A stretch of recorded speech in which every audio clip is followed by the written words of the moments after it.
Nagpaplano ka bang magnegosyo, mag-business, kahit maliit lang ang puhunan? Pwes, best. Bibigyan kita ng tips kung anong ibibenta mo. Magluto ka na lang ng chicken pastil. Napakadali lang. Napaka-basic lang. So first, kailangan bumili ka muna ng pitsu ng manok or breast ng manok. Tapos, isisengkot siya mo siya sa may toyo at kalamansi. Lagyan mo siya ng dahon ng laurel. Pag nailaga mo na siya o napakulo mo na siya, hihimay-himayin natin na parang ganyan. Ihihiwalay mo yung balat, ihiwalay mo na lahat, bes. Ay igigisa natin to sa maraming sibuyas at maraming garlic. Kailangan dapat maraming garlic, bes, para masarap at mabango. Sure lang, bes, na kailangan maigisa mo tong mabuti. Kailangan magiging golden brown sila lahat bago mo ihulog yung ating hinimay-himay nating pitsu ng manok. Yun ang sikreto ng ating chicken pastil. Akala mo, simple lang, madaling iluto, pero wag ka, bes. May mga sikreto ito para makuha mo yung saktong tipla, saktong linamnam, at saktong lasa. At pag naigisa mo siyang mabuti, mga bes, ay ilagay mo yung ating sabaw. Pagkatapos, additional ka rin ng oyster sauce. Kung kakalimutan yung butter para magiging malinam na. Ops, bes, wag mong kakalimutan yung ating balat. Igisa mo rin siya sa maraming bawang. Pag naging crispy na yan at toasted na, yung taba, yung mantika na pinagprituan dito, ilagay mo dito sa may chicken pastil na niluluto natin. Talagang aksayado talaga sa mantika ito, bes. Isip-sip siya ng mantika at nagsisip-sip din siya ng toyo.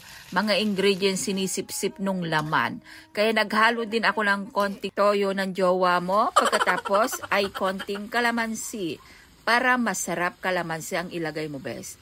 Siya nga pala optional lamang ang paglalagay ng powder ng aswet para maganda yung kulay niya, bes. Mag-add ka rin ng sugar para mag-balance yung kanyang lasa.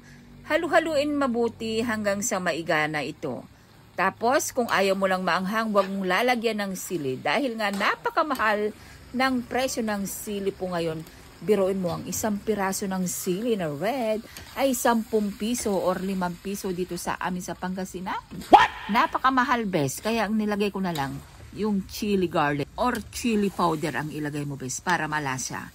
Make sure lang yung gagamitin mong garapon ay pakukuluin mo o i-steam mo. Pagkatapos punasan mabuti, kailangan tuyot na tuyot bago mo ilagay yung ating chicken para hindi po siya agad masira.